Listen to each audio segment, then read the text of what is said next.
JMAT, baba amenihekimisha sana.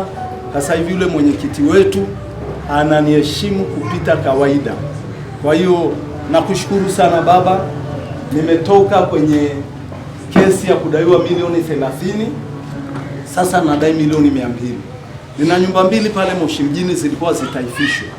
Nina kituo cha watoto ambacho nimeanza kujenga, akijaisha cha Rumbili kama ofisi ya utawala, nayo ilikuwa inaenda. Nimeuza magari kabla ya kumjua baba kwa ajili ya hii kesi, lakini nilishindwa. Sasa hivi Bwana atafanya makubwa, ninaamini. Baba aliniambia lazima utafute baba atakaye kupigania kimwili na kiroho. Akisikia huko polisi hakimbia aseme shetani shindwa, anakuja. Akisikia huko mahakamani anakuja.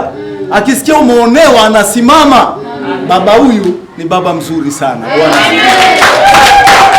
Sasa siwezi kuongea mambo mengi sana kwa sababu kwa Wasambaa tunasema ukimsifia mtu wakati akiwepo sio vizuri sana. Kwa hiyo nitakuongelesha wakati baba hayupo. Bwana asifiwe. Basi nirudi kwenye neno.